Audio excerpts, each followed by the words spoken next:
Welcome back to Champion Football, episode number 20 something, can't remember what it was, but I'm joined today with Chico Samashonga and Nepean gaffer Steve Appleby. How you doing, mate? How we going? All good? Yeah, good, mate. Thanks for coming on. Yeah, trying to get me on for a little while. It just hasn't worked, but yeah. Too busy for us, mate. Too busy for us. Fair play, my daughter was getting married, so you know. Congratulations, actually. Congratulations, mate. Yeah. Right. Would you like him? Did you get Nepean trackie? I left it in the bush and put a suit on. She was panicking because originally when the wedding was booked and the dates come out for football, I said, you've had a touch, Chloe, we're playing the night before. And then because Bonnie Rig had their ground was stuffed early in the season, we done a round swap. But I thought they would keep it at the same because everyone's done their schedule for Friday night. And they changed it very late to a Saturday. Oh, wow. I did speak to Mandich, but yeah, he said he's going to lose too much money if they didn't play on the Saturday. Wow. So you didn't go to, so you played that day? No, we played, but I went to the wedding. Oh, I did say to my daughter, I said, Chloe, we're meant to be playing. She had a concerned look for a split second. I went, no, I'll be there, don't worry. What was the score that day? 1-0. You won? No, we lost. Shut up, Gal. Alright, okay, just before we crack on, just looking at, obviously we're right in the business end of the Euros and Copa America. Big win for Spain this morning, you mean Lamal stealing the show? No bad? 69. Ridiculous, isn't it? Joke. Absolutely ridiculous. Joke. But as we just said earlier, fair play to them, the national coach playing the kid. Aye. At 16, a lot. Well, he's probably had him, goal. because he's been the youth Spain coach Yeah. all the way through, hasn't he? But it's still a big call. Oh, of course it is, 100%. 16-year-old starting every game. Yeah. He's been... And standing out in every game. Been unbelievable. Not being overwhelmed by it and all that. Yeah. I know when I was a 16-year-old and you're playing at a decent level, you go, well, fuck you know, when you've got experienced players. That's true. You've got to say fair play to the lad. Oh, unreal, man. I mean, he's obviously at Barca just now, but Barca are going to have to pin him down because 10-year contract. His agent be going like that when they're going. he's loving it, man. What a goal though. So good. But even the second goal, some touch with Olmo. The first touch, absolute cracker, man. But I'm glad Spain went through because France have been pretty poor. Terrible. Spain look best. Aye. They're the best team. From early on, almost every single game, Spain have looked like the best team. Yeah, they're really good. Just hopefully your mob don't win it in the final. They're there. How the hell we're there in the semi-finals at the moment? They've only won 1 in 5 games. They've drew it off. Oh wow. France only scored 3 goals. France, 2 goals, 2 goals in open play. 1's a penalty and 2 own goals. That's wild. Yeah, no, but Southgate's a defensive coach, you can see that. You've got them talent players. There's parts of the football you're seeing Kane's near enough where the 6 is. Yeah, I know. Jogging so deep. But I think that Harry Kane's always been quite like that. He is quite like that, but it seems to be more so under Southgate. I think the difference is when he's playing at Bayern Munich or when he was at Spurs, he had runners. So he was dropping in and then providing. Yeah. But he gets the ball and it's like, what's he do? Why would you have Foden out wide? No, that blows my mind. Technically fantastic on the ball. You want him in central area. He's probably had the best season of his life. So, let's play him out fucking wide. Oh my God. It's bizarre. Then Copa America. This morning Argentina beat Canada 2-0 and then Uruguay play Colombia. Yes. Argentina Uruguay final. Yeah, I think so. I think Colombia have been really good. Oh, have they? Aye, Colombia have been really good. We watched the Brazil Uruguay. I thought Uruguay looked pretty decent. Aye. I actually think that'll be a really good game. Is it? No, it's not. Tomorrow. It's tomorrow. Yeah, tomorrow. Because Colombia have just been flying forward as well. Like they've been flying forward. James Rodriguez looks a joke. Oh really? Aye, really good man. It is much more open, the games in the Copa America you mentioned. Yeah. You just hated the fact that they were always rolling a bit. Oh, the stoppages in the play is insane. But what I did like though is the referees are more lenient. They're far less quick to throw out yellow cards and red cards. Is the referees mostly from the South American? Yeah. So they're used to the scenario. So imagine one of the NPL refs in Copa America, but 2 men on each side. That's it. Red cards galore. Game abandoned because we're down to 7-7. Brutal, man. Okay, well let's look at NPL. We'll get straight struck into NPL 1. What, 7 games left? 7 games left. So every relegation playoffs and obviously who's going to win the league, all big weekend for the top teams. Do you want to start with? We'll start with Rockdale top of the league. Okay. So Rockdale played Spirit 2-1, got a bit of a chaotic game, 1-0 up with Spirit first half. And then Spirit obviously getting 2 red cards second half, which Stonewalls. the podcast isn't long enough to talk about the refereeing decisions.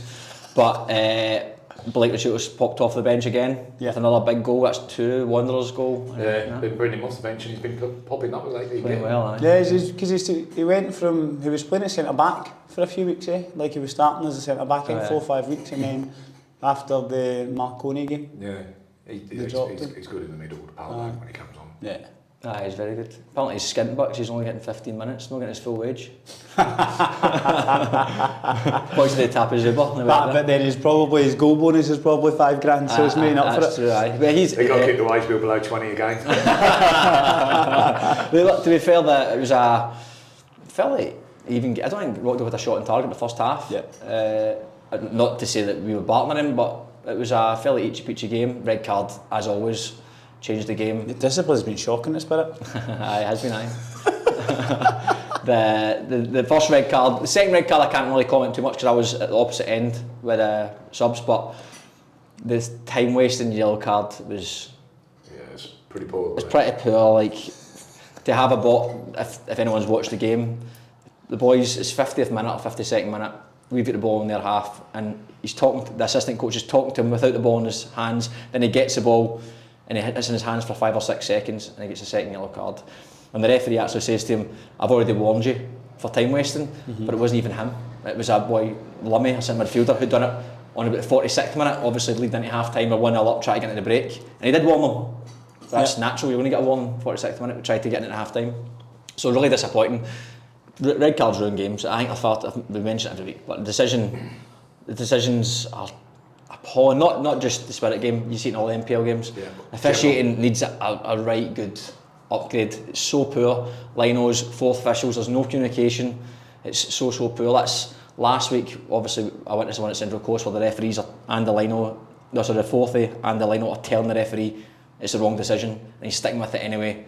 And then I've been at ones where they can't even communicate with each other, even though they've got the earpiece. I've seen mistaken identities for yellow cards. It's just I've had the concussions, players getting taken off for concussions with a yellow card, then players not they get to stay on if it's a head knock, and this uncertainty with the rules, it's not good enough, man. That's the harsh reality of it. But Domino's effect, you should say it's bad in NPL. NPL 1, NPL 2. NPL 2 when I was there last year was, oh my God.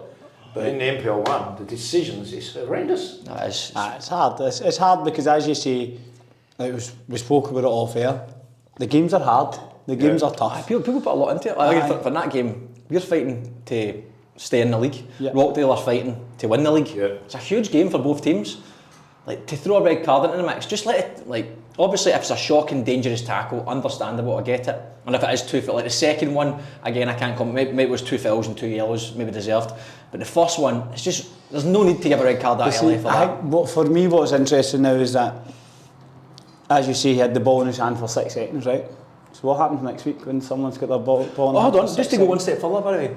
So, I don't know if this is... What about the keeper though? How many times the keeper holds on to the front? I know. How many times you wasted it? I actually don't even think it's a rule anymore, the 6 second thing. Oh, it probably isn't. It hasn't since the consistency. I genuinely don't, because it's like, there's times when I've got the ball in my hand for 10, 11, 12 seconds, and it's just like, okay, come on. I know I'm trying to... But no one's really... There's a warning. There's always a warning to start with, like, hey, hurry it up. Like, but the worst thing about that decision, right, unless there's a rule, and I apologise in advance if there's a rule I'm not aware of. So the boy Yanis gets we win the throw in. Let's take the throw in. He gets sent off. The referee gives the throw in to Rockdale. So then Rockdale take the throw in, transition up the other side. Well, how is it their throw in? The referee says, so Mikey Constable says to the ref, how is it their throw in? Is that because I gave it to them? What the fuck does that mean?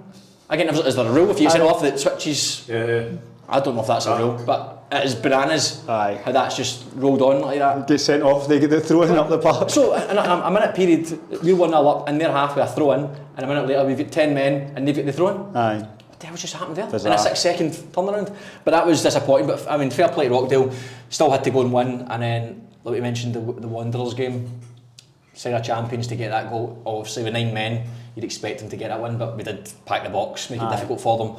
They didn't have it. Obviously, Euro's goals were outside the box, and then they popped up. Yeah, they just started peppering crosses in, defending the box. Eventually, something's going to give. Something's going to give eventually. Just need that one moment of lapse in concentration, and Blake popped up. So massive win for Rockdale, and a big statement to that they are potentially going to be champions this year. We'll see. I think that Apia Rockdale game is really going to come down to that in a couple of weeks' time. Well, Marconi have kicked on since they've done really well. They've really kicked on. They have, but then if we look at Marconi, obviously still in second, 47 points, so they're 9 points off though. And Apia got 2 games in hand, so I'd be surprised if Marconi can make that up. But Apia, if they can win their games in hand, which is obviously easier said than done, but they've got Central Coast tonight.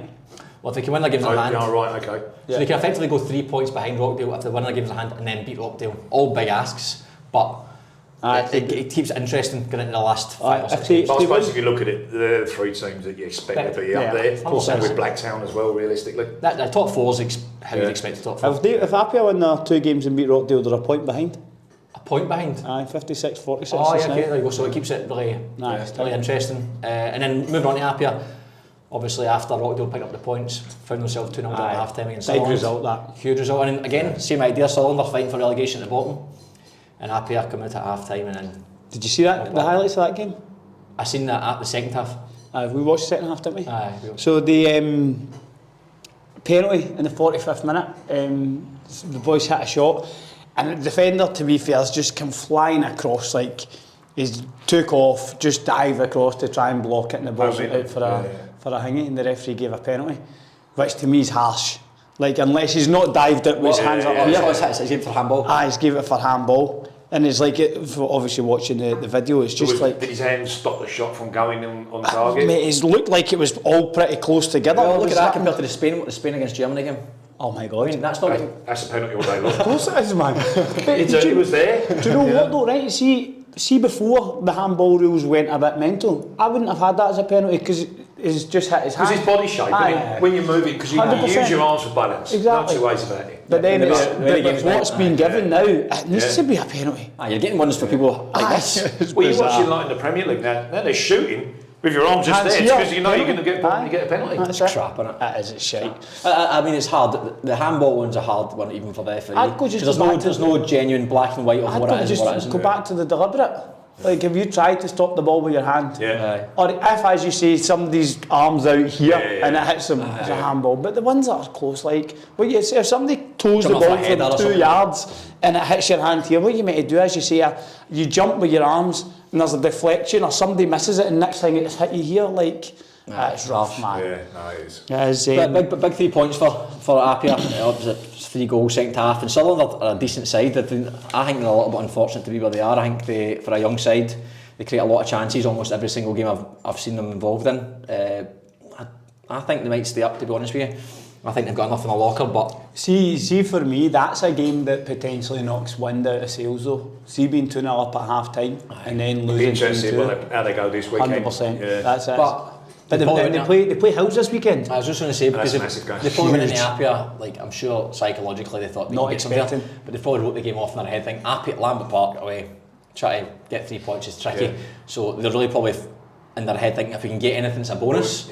Really they're starting to play Hills, they play against, I think they play St George Saints, and they're starting to play teams around about them. That's what's going to keep them up, not the Apia game away from home. I don't think it's fair call, but they take the positive out of it. We've got 2 against them, and Apia, we all know quality in the top third as well. They're not the rest of the side, but And then we went to Marconi, that was also on Sunday, 3rd place, they won 1-0.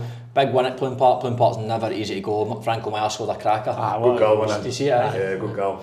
That was a screamer. But it was good for him. Like Yuli got the ball straight out there in a quick transition, and he opened his body up. He did really well. Besides that, but there wasn't much else in the game. It looked pretty even. Plume Park's hard to play at, mate. It's a tough place to go. Central Coast, and again, same conversation. Central Coast, bottom of the league. They're fighting for life. It's tight down there, so they'll be disappointed not to take anything. But it's a great 3 points for Marconi. I think Marconi. What's the gap there? 15. Well, they've got a game in hand, but they're 3 points. Sutherland second bottom. It's against Apia. So you're looking 15, 18, 21, 21. 23, 24. There's 6 points. I mean, it's still a long way to go. And a lot of those games in the bottom half from 11th they're all playing against each other. Because we've got Spirits get Hills, St George Saints, Manly, and Olympic in the next 4 weeks. Because even where you're sitting there, you're not as where you can say, "Oh, we're comfortable." Nah. No chance. Nah, not at all. And there's a lot of shock results in NPL, so anything can really happen. Especially in the top, exact same, Rockdale. You've seen that at the weekend, very close to Sutherland and Spirit, both taking points off the top teams. And then probably talking about another top team, top-ish team, Wolves playing against Olympic. That was a big game because they're really fighting for playoffs here. Olympic had to win that, and to be fair to them, they've got themselves in the conversation. 4 points for a game in hand. How they've managed to pull that out of the bag. Their game in hand's against Appia as well. So Appia have got 2. One's against Olympic, one's against Central Coast. Right. Yeah. Well, that's a massive goal in the last minute. Considering they conceded. They're not conceding in the last minute. They conceded in the 90th minute from a penalty. Chris McStay. And they scored late. And then they scored the 94th. But it was so from the highlights, it just looked like quite a mad game. I think Wolves were maybe the better team for the first 60-65 minutes. But see from when Olympic scored, his chances in the last 5 minutes. Peppered the goal, man. Pufflet missed 2 sitters in one goal, missed the first chance, missed the rebound, then he hits the bar. Hit the bar. Big chances. It just looked like it took the goal for Olympic to get started, but when they get started, they did pepper Wolves. Big win for them, and they'll fancy themselves that playoff spot. I mean, it's quite exciting end to the season because top of the league's definitely not secured, playoffs not secured, and relegation is not secured. So keeps everything interesting. What game will we look at next? St George FC, Western Sydney Wanderers finished 2 each. Some cracking goals in that game. Goals. Do you see where there was 1 each in 2 minutes? Was it 2 minutes? 2 minutes. Oh, was it? So Western Sydney Wanderers took kick-off, dribbled forward, got a free kick. Oh, I've seen that. Scored the free kick. St George took kick-off, played the ball about, forward, goal. Literally 2 minutes less than, it was 1 each. And then it was, St George looked like they battered them a bit, man. It was 13 shots to 3 at half-time. Have the A-League clubs got their players back? You know, they've got that rest period where they have. They've all back in for pre-season, but looking at the Wanderers lineup, the 2 goalkeepers that were in the squad weren't in the squad last week. Like, I think they've signed 2 new keepers. Right, okay. Andrew's gone into the A-League now, so Richie Cadasso's taken over. Right. Was the keeper not? What do you think about the goalkeeper for the free kick St George scored?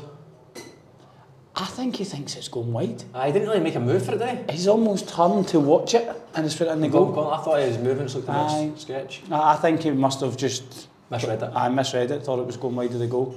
Had to do better. But I looked like a good game. Did you see the highlights, the 87th minute? When the boy goes through on goal and gets brought down? But St George play? Aye.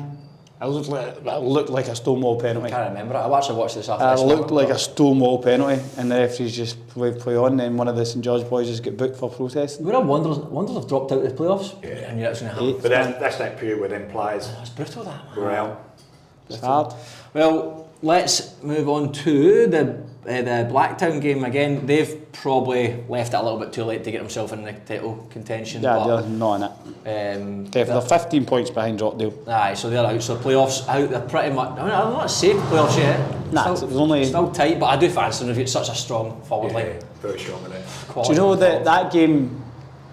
What's his name? Tristan Pendergast. The goalkeeper for Blacktown's made 2 big saves at nothing each. See the one when he's hit and tell me he's hit him in the face. And that was a great save. That was a great save, and he's made another really good reaction save with his legs. And obviously, if Sydney United go 1-0 up, the game's completely different, man. Yeah, that was a big game because Sydney United obviously try to get in the playoffs as well. Aye, because they jumped them, so they went from 5th. They swapped places, the 2 of them.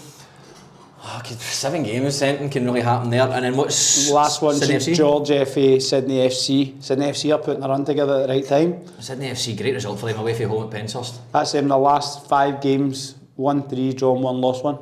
Yeah, good on the boys because they were in the same situation as Wanderers. Aye. Yeah. They're just obviously hitting the looks to be a bit of form at the right time.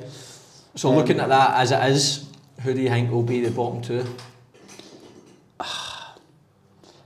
I think that Central Coast are gone, and I think that it's going to be between Hills and Sutherland. I think that this weekend's game is massive for the 2 of them. We should say Sydney will start giving them players back. Aye, I think Sydney will go up the way now. Yeah. And what about the playoffs? Because we've already had. Who do you think will win the league?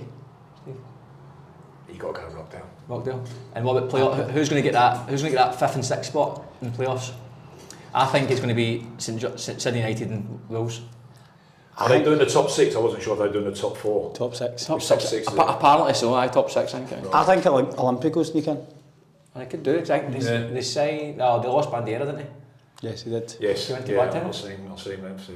Yeah. I think St. Classic. I think that I don't know why, I just got a wee sneaky suspicion they'll end up in there. Oh, they might do. They've got the players. They've got the squad. Definitely to do well there. If they do, how they've salvaged that out of the season is incredible. And Same as City United. Yeah, I know. Started so poorly, man. Yeah. You saw them. But Sydney haven't started poorly. They've just been inconsistent the whole year. Aye, I suppose up, down, aye. You just need to put a bit of a run together. But no, there you go. That's Sydney Olympics last 4 games, won 4 and drawn 1. Yeah. Last 5 games, sorry. Yeah, they've definitely turned it around, haven't they? Aye, fair play to them, aye. Well, let's look at NPL 2. Two correspondents for the NPL 2 here today. Here we go. So Walk us through it, Chaz. I actually starting with Spartans, obviously the Friday night game, mate. So Spartans, to be fair, are on a good run, aren't they? Spartans, they play a good system. Their Yeah. movement in the top third is pretty good. Yeah. Boy, Aidan Kyra's good, man. Yeah, fair play to them there, but again, poor refereeing decisions. Yeah. Absolutely. 2 red cards in that game as well, eh? Yeah. And they were both for second yellows. Right, okay. It's usually a tennis umpire on that pitch, isn't it? Absolute shambles. So much black rubber on it. That's so terrible. 2 players, one in the 20s, turned, no one near him, ankle, and Spartans centre back, first grade, just went down. Oh, wow. But you can see there's just so much black rubber there. Your boots have not really got nothing to grip into. Yeah, So it's bad. I think that might have something to do with it, but it is what it is. How did you play? Look, we defended well. I'm going to be honest with you, didn't really have too many opportunities in the top third. Yeah. We had a couple, but we had a blatant penalty last moment of the game. Jack Oban got behind the player, he's put his hands in the back, he's gone down. Yeah. Against Mount Druid, it's a penalty against us. There, referee bottled it, didn't give it. An all game, anything outside the penalty area, hands in the back, he blew up. Yeah.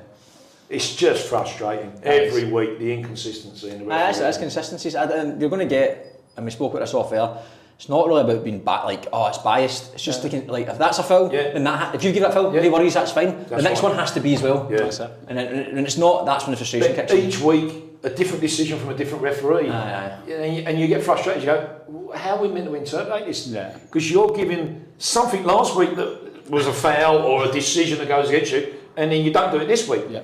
You get frustrated. Yeah. And yes, we all go, it all swings around about, that whole cliche, but I'm sorry, the decision making is poor. I would love to see ex-players become referees, but then you've got to look after them, pay them more money or whatever, because some of these have never played football in their life. Yeah. It's just hard, man. It's a hard job, like, don't take it away from it's tough. It is, no two ways about it. It is, you go, well, I'm going to be a referee in that. But if you played the game, there's a lot of things that you know. That's momentum, that's happening there. Yeah. It is hard. Yeah, it's just tough, man, but it's just, I agree, it's just not... But they've got the job, they've chosen to do the job. That's it, they've chosen There's to four be of better them. at it. That's the frustration me, there's 4 Well, we people. only get the We 3. get 3. Oh, embarrassing. We haven't got that luxury. We're not big time Charlie like you lot to get the I'll 4. tell you, the 4th one does absolutely nothing. I thought you liked the 4th The officials. 4th official does absolutely nothing, man. So, honestly, I have no idea why the 4th official's there. But there's 4 of them or 3 of them, and the communication either between each other or to the people who are asking questions. There's a lot of times our ones are not mic'd up. Some are mic'd, some games. I agree. Some are not. Where's the consistency there? You should be mic'd up. Aye. So It's either you all do it or you don't. Yeah, it's frustrating because then you go into this line and it's like, well, why don't you tell me? Well, I'm not mic'd up. Well, mate, you just told us it's not offside or it's a foul or whatever. We get that one. Yeah, we're asking them, sorry, we've lost comms. I'm like, so you have. You've lost comms. Shut the bed is what you've done.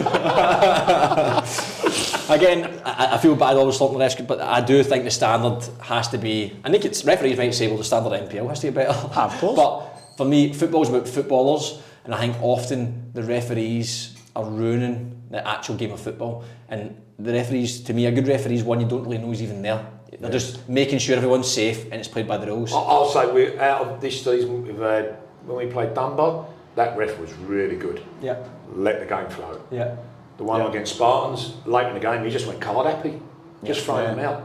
And then he's ruining the game. Yeah. Because he's just taken whatever aggression or pressure you're trying to put on a player, goes right out the window. You know, I think a lot of the times the referees almost are maybe feel a wee bit overwhelmed or the pressure's a bit much. Yeah. And I think that when that happens, that's when you get lots of cards and you get mad decisions because their head's gone. If they're a wee bit unsure about something and they maybe think, oh, I've got that wrong, they don't really recover from it. Do you know what I mean? I mean, you often hear, like, if you've got, say, I foul somebody and it's not a foul and another one happens, you'll often hear, are you going to lose control of the game, ref? So then some refs then go card happy, and it's like from one side of the spectrum to the opposite side of the spectrum. Then again, as you said, the aggression gets lost to the game, and the only thing it suffers is the game itself.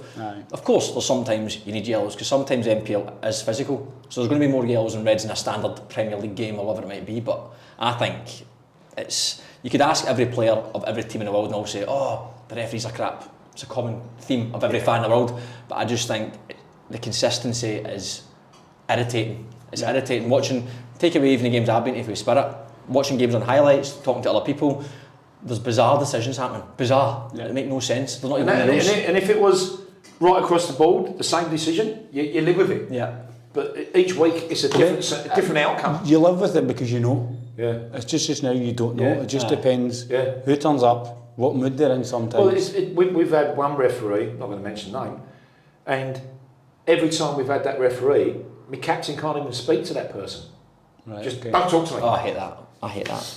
Jesus Christ. I know. It's not you being abusive, you're just asking, Yeah, I know. what was that? You can't come out And with I've that. said this so many times, right? See if the referees came and they said, maybe I got that wrong. What did he say to them? All right, okay. No worries, mate. Okay, no worries. But they communicate and you're all right. But you're okay with that? 100%. But it's just that's what I think is they are rude. So then and don't get me wrong, there's sometimes we as players, we're too much to referees. 1,000,000%. You're being so disrespectful, screaming in their face. 100%. Fair enough, I get we that. are too much. But I think often the too much comes from the fact that you can't speak. So if you do try and have a conversation and as you say, go away. And again, it's frustration. You've got to remember the players have got the energy, the adrenaline's going through them and all that. And then something like that happens and the referee goes completely the opposite way. You're going to lose it. 100%. It's just human nature. That's tough, it's tough, man. Yeah. So look, going back to that game against Spartans, I think a draw would have been a fair result. Yeah. I thought we defended well, just unfortunately just a lack of concentration by a young lad, but then that happens across the park. Yeah. The lad just got him behind, put it in the goal.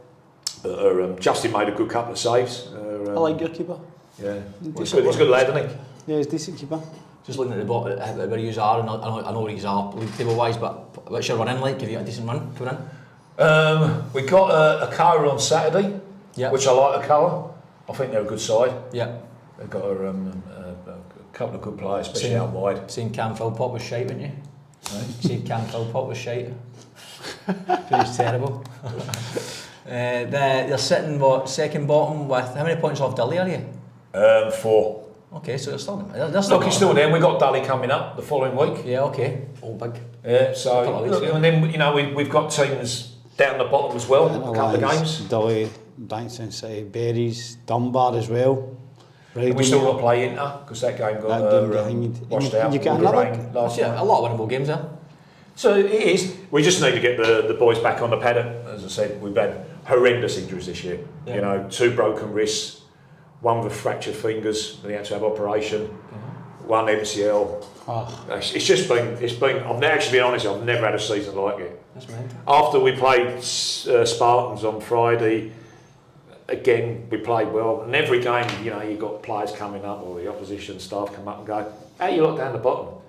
I walked into the I just had to laugh. I laughed at the lads. As I said, "What the fuck can you say?" It is a head thing. But when you look at the scenario, so many players out. We're working on a tight salary as well, which is okay. We work with it. But it's just hard. Yeah, of course It's another double-edged sword sort of thing. But yeah, the injuries, I've just never known anything like it. Are any of the boys going to be back before the end of the season? Yeah, we'll start getting them some back. So the top third, we'll start getting some more strikers back in a few weeks, which will help. But the boys are doing a good shift. It's just not happening. Do you know the thing is, you never get battered. No. It's like the couple of games that the results are blown out, we've gone right, well let's protect a couple of lads, we pulled them off when we were 1-0 down, so we got a game, like a midweek game, when we played the colour, we pulled the 2 experienced centre-backs off and put 2 young lads in. It is what it is. Yeah. Because, we thought, well, we might be able to get something out of the Yeah, the following game's game. going away from you. So you make the changes and it blows out. There's only been 2 that's done that. The rest of them it's been by a goal. By a goal, aye. You know, and I think that's what's the frustrating because you're thing. close. You'll never, Right, well, as looking at Mount Druitt now, the top of the league, has Mount Druitt started a wee bit of shit in the bed, do you think? What do you reckon? Like I said it from, I thought that there was going to be a point where the results stopped coming. I've said it. That's only the first loss, but isn't it? That's a third loss. No, I mean as in the last... Oh yeah, for a while. But Aye. so for me, Mount Druitt are obviously a good football team in terms of what they do well. They've got very dangerous players in the final third. Very dangerous. They're very, very good in the final third. Yeah. They get the ball to the final third as quickly as possible. Yeah, they don't run about. Yeah. They bypass the middle as much as possible. So if you can almost work that out, I suppose fitness in terms of going and pressing well enough. You need to go and press well. And then if that ball comes out, if your recoveries are good enough, there's a pockets of space there. you can hurt them. And I think that's the difference. Bulls are good, man. Bulls play football and they move the ball through the thirds and they create things and they create a variety of different types of opportunities. But everything Mountain Druitt do is front to back, and that's no disrespect. They've done it well. They're playing to a system that works for them. Of course, and when you've got those boys in that top third. How good is the number 9 though? Andy Mills? Yeah, he's a joke, isn't he, man? Is he? Aye. Yeah, you keep talking about him, mate. He's really good. I was going, how can you let your missus go back home? She's pregnant. You need to go back home, mate. Is it? So that's his missus is away? Aye, yeah, she's back. Oh wow. He's bloody good, man. And then you got Mendy, he's like a fine wine. He's still going, but he's good at this level. Yeah. He's good at this level. Yeah, definitely. He's good for him as well. I didn't believe he was still a visa player. Couldn't believe that. He's been there for a while. He has been there for a while. Yeah.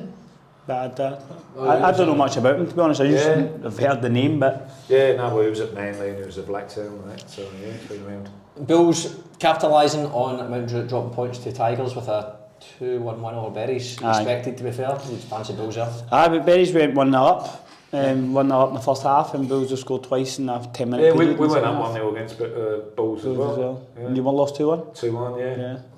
And then Hakoah as well, they've kept themselves in the mix. Good weekend for them with Mount Druitt dropping points. They're only, 6 points off now? 6 points off. I still fancy Mount Druitt, to be honest. I think Mount Druitt will go up. I think like, the 2 that are at the top now and Mount Druitt are trying to get themselves back in promotion.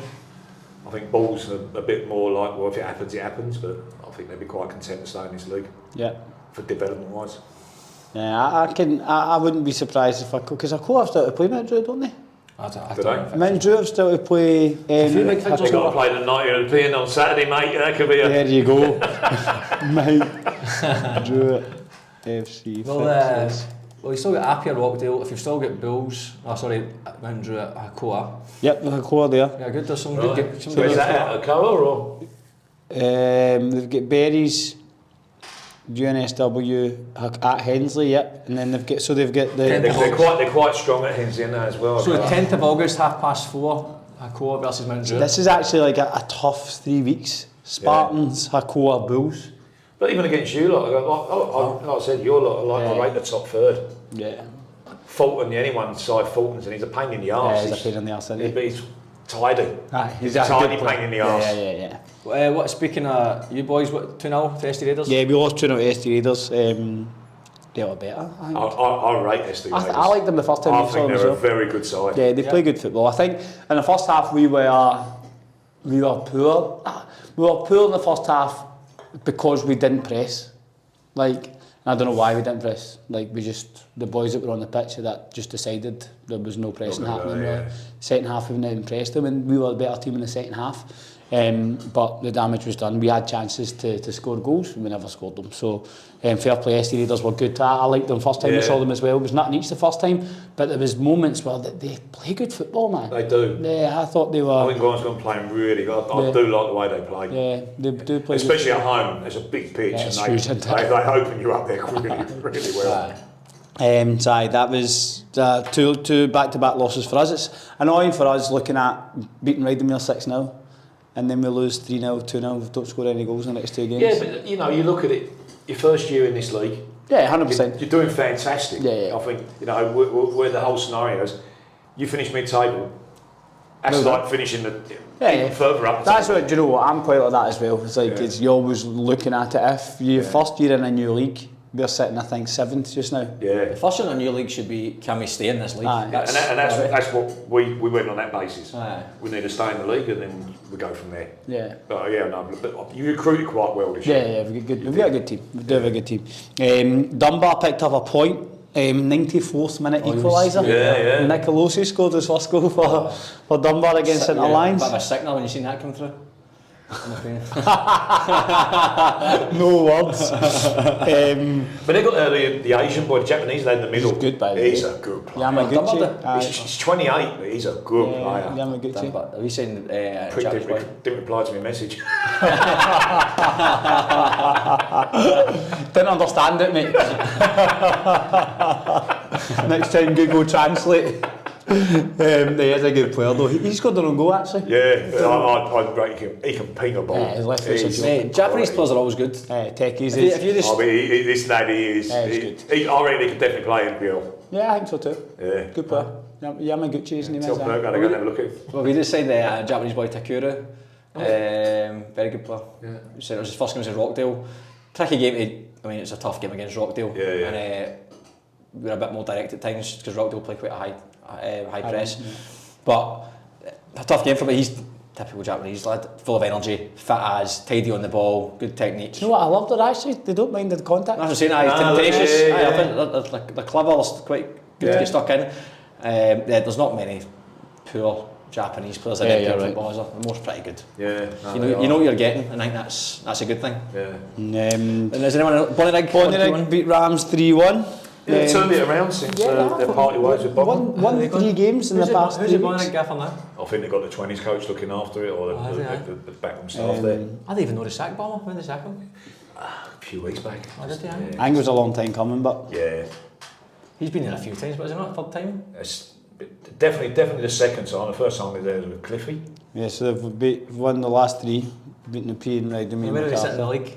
There's no playoffs. So they've moved themselves, and this is where it's the frustrating thing that they need to have something to play for. I know, so you've got teams that say like where Bonnyrigg or even teams further up the like take the Spartans. So the club's not going to go, well, do we need to pay our players? Do we start putting the younger ones in and save a bit of coin? Yeah. Because that's sometimes the mentality. Oh, look to next year, going, well, he's going to leave us this year. We'll just bring him in instead. Yeah, so it's a tricky one there because in the end.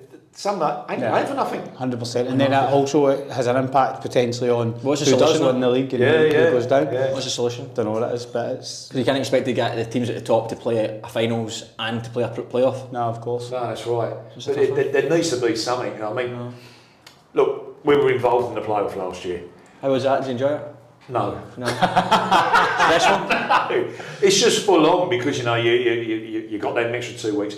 And then, unfortunately with our side, it took a bit longer to get players on contracts because everything got delayed. Yeah, okay. So it made it a little bit harder. But from the neutral point of view, fantastic. I love it. It was fantastic. Brilliant. But for being on the internet side, fucking hell. Yeah. Trying to plan or whatever, it was a nightmare. Yeah, it really was. But it was great. Like both games were at our level, both about over 1,000 people. Was it that good crowd? We'll go and watch them this year. 100%. It was. When was it in September? Yeah, it was in September. Yeah. I'll go for if you can. Baby boy.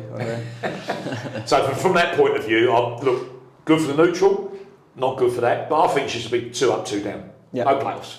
2 up, 2 down. Do you know, I'd go 2 up, 2 down, and then maybe you want to do the third one in a playoff? Yeah, or then 3 down to 6, you play in a little knockout thing? I'd like it like the Championship is in England, Championship, the Prem. Just go top 2, and then the playoff goes as a third place. Yeah. Playoff. Which I think that's good then. Aye. But NPL sort of rule the roost, or no, we can't do that because there's 3 teams coming down from the league instead of. There's not. I mean, because what would happen is if Mountain Druitt go up, they put up even more money towards it. They're not going to be that much different from a Sutherland or whatever it might be. Whoever goes down, it's not going to be. It's shocking. It's just going to be. There's more money involved that we're in NPL 1 now. And they'll have a bigger budget, and it'll just keep going back and forward. So it's not. A huge but it is a little bit harder, like for the team that's going up, because the quality's not completely there. Yeah. So you've got to reinvest. You've got to bring players in. Then you're working on a point system. Yeah. Which is It's hard that place. That's a hard But you one. look at the last year, obviously Central Coast get promoted 3 years ago, St George City get promoted years ago, we get promoted years ago.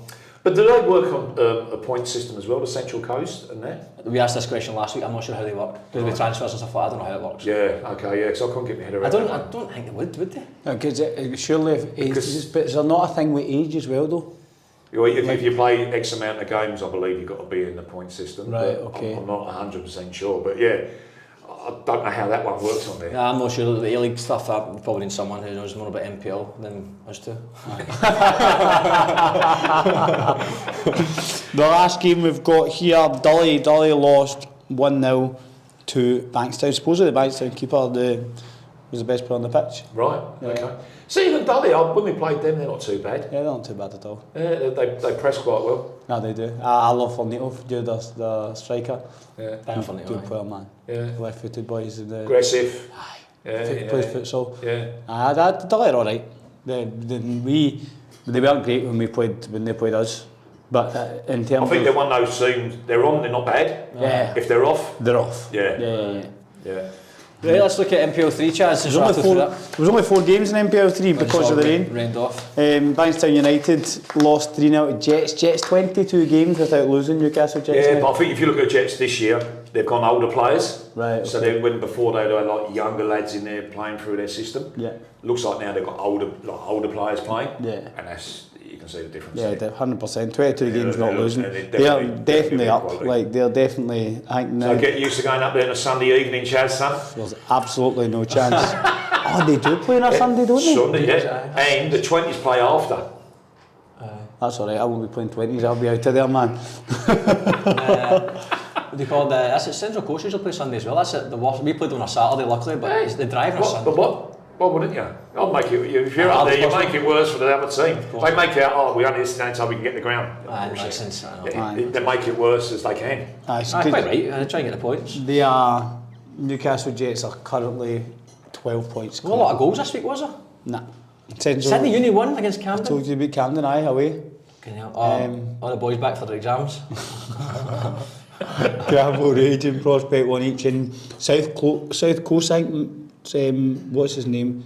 Michael Tchaikovsky scored in the 93rd minute or something Lovely. to beat Central Last Coast minute United 1-0. Love watching the celebrations of a last minute goal. Mental chaos. Brilliant. 90s into West Hawks was postponed, Hawkesbury Hurstville postponed, and Parramatta versus Gladesville Red Magic postponed. I think Gladesville play tonight against Mounties. Yeah. Okay. Obviously Central Coast Mariners play Apia And tonight. look, that's a big game for Mounties because especially what they've brought in as well and what their resources are there. Yeah, because Mounties have got 2 games in hand over all these, so if they win, they're like obviously tonight, and then their other game they in go hand, back in that they second go spot. back to second.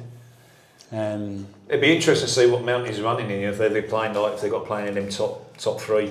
That is so tight. I can't believe how well Starmore Hawks have done. I said it last week as well. I'm so surprised. Aye. They're They're right up doing there. really well, man. They're right up there.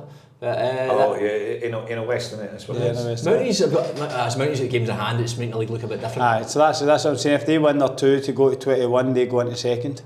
Oh, but it's always games in hand. Stanmore, that Asian lad up the top, he's banging goals in. Takuma Hirano, he's top scorer. Yeah, The last few weeks it's been Peter Yiannopoulos has been their goal scorer really. Yeah, he's been banging a few goals in. He's 20 odd for the season. That's the top goal scorers. Euro's got 26, Mitch Cross 25, and Andre Martin. Mitch Cross is always up there, isn't he? He's just... Oh, have you got that recording? Get your phone up. Oh, can he? Oh, I'll get it up. Ah, you can get up. Wait to hear this. Big Mitch Cross. So we've obviously Mitch Cross is in the same conversation as Jurasevsky because they're top goal scorer. So we mentioned it last week. Who do you think will get top goal scorer? And talking to Euro, obviously Euro scored. Did you see his goal? Cracking goal against us. Good finish. Yeah. Didn't think he had the best of games, but I feel like that game for me was. He's just in them clinical moments. He puts the ball by. He's the type of guy like who give you confidence in any game because you think, do you know what? Get the ball to him, something like that. He could win the game for us here. Yeah. Like, even if you're not playing well, he's not playing well. You just think he might score there. Yeah. The one person who I genuinely believe is it might be a bit controversial. I reckon Chalakin is one of their best players. Aye. Yeah. You get obviously Jurasevsky when you score 26 goals. Aye. You're going to say him, but Chalakin to me makes so much things tick in that team. Everything goes through him. He sets up most of the time. To me, he looks. Do you think that he bought the second yellow card. I generally was on the opposite side. I was literally in the far corner. Because I think he's been clever. I think he's seen the contact coming and he's known exactly where it's coming from and went over. So he just went over it? Yeah, he's went over it. I don't actually think there was contact.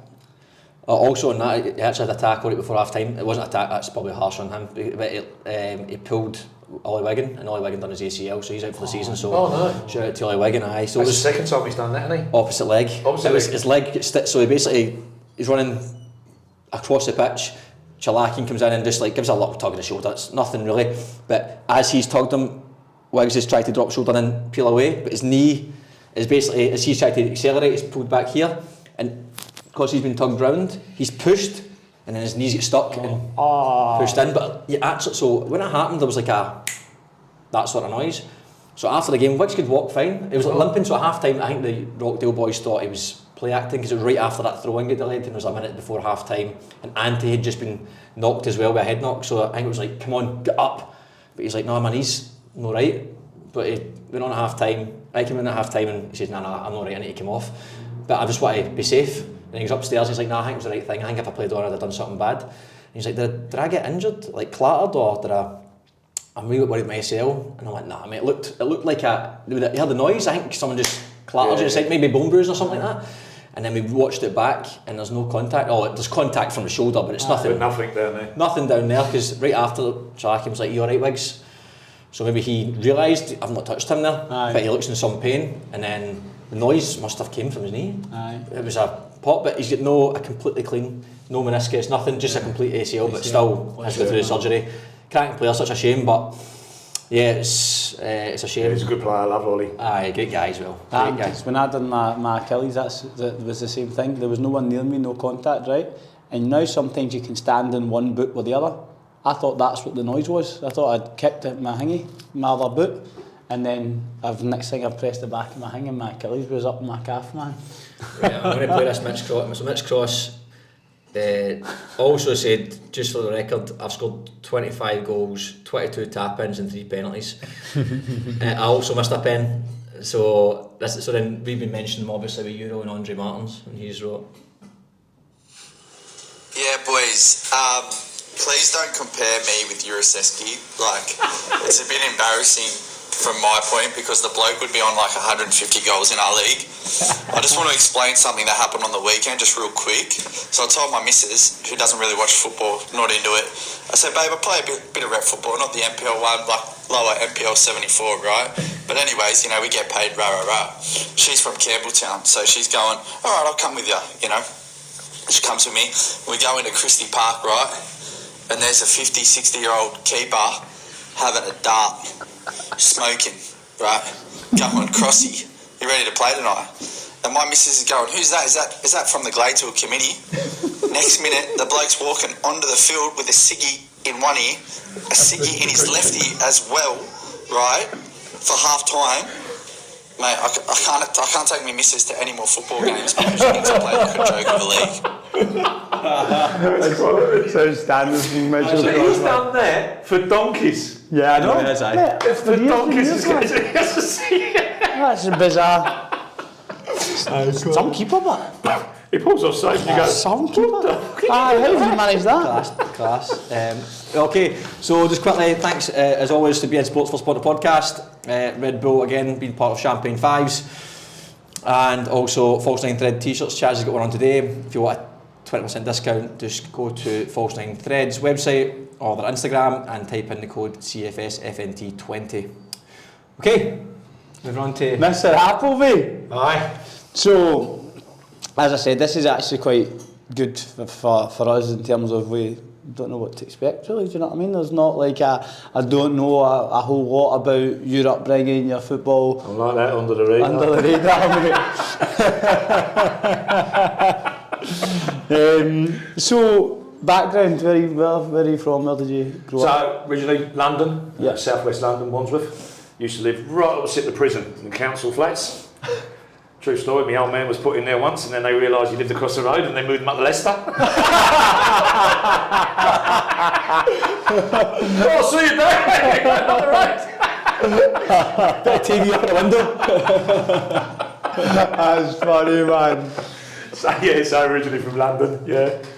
That's when, yeah. And then, so, what was your football upbringing like? So football upbringing, so played solid level. First year I was an apprentice at Nottingham Forest, struggled at living away. Yeah.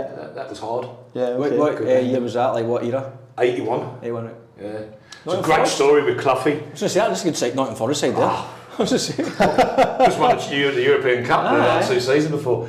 So we was got invited with Mallorca. It took two young lads. Met Cloughie first on them. Never be late to training, son. Never this. Be on time. Respect your elders. Next training session, he turned up, pissed as a fart. You did? And late. But absolute legend. You can do what he wants, eh? So how long did you work under him for? We didn't work under him. He was okay. with the apprentice system. So Right, okay. And then, so you obviously, before that came, you just played local football in London? So you'd be in the system where I played like for London reps and all that. Yeah. And then you just then you're playing 20 games a week. You're playing for your school, you're playing for your parent, you're playing for your dish. You get on with it. And then you're getting kicked up and down the streets as well. And then after a while you go, God, why's my knee fucked? It's like it's just playing just so much football. It just is what it is. Yeah. And then, so you went Nottingham Forest. How old were you then? I was 17. And you left home, obviously moved up. Yeah, moved up. I just struggled. Yeah, it's hard. Just struggled. Simple as that. Yeah. You know, I didn't seem too far away, but yeah, just found it hard. Yeah. And then come back, and then was down at for a bit. Was with my mates playing down at Wimbledon, and then ended up at Sutton and Dorking. Yeah. Playing there, and come over here. How old were you when you came over here? 27, I think. Yeah, 93. Yeah. 40 years ago? Fucking hell, man. I'm nearly 60. I said the other day, going, it's a fucking nearly 60. I'll get my pensioners card soon. So that's how long ago you came over here? Wow. Yeah. So why did you come over here? What made you come My over? missus, she's Australian. Oh, okay. And, so when we were living back home, the IRA blew the building up she was working in. So she went, that's it. Understand that? And she came back over here, and I said, oh, well, let's give it a shot. And I come over here. And that was Sydney you moved to straight away? Yeah. With her family, again, well, I said, Abbotsbury, that's where they're from. So yeah, we come over here, but we want to live near the beach, so we moved to Manly. Yeah. And at the time I was at Sydney United. Yeah. Travelling every day from there, I was like, oh, this is fucking killing me. There.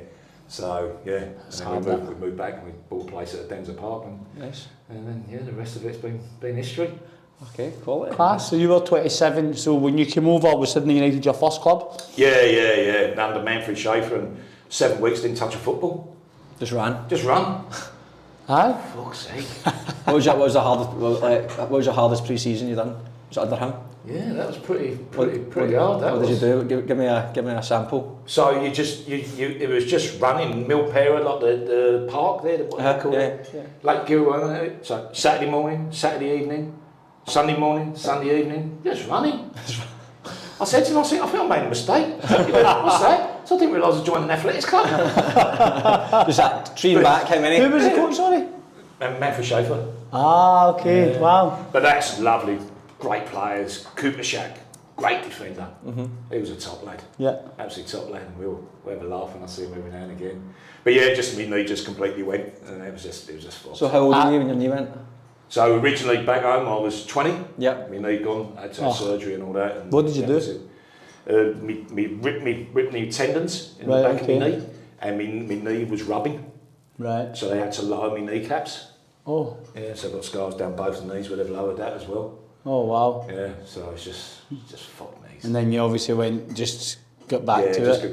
Just played semi-pro. Yeah. After a few years, but the wear and tear's not so much. I only training like twice a week. Twice a week, yeah.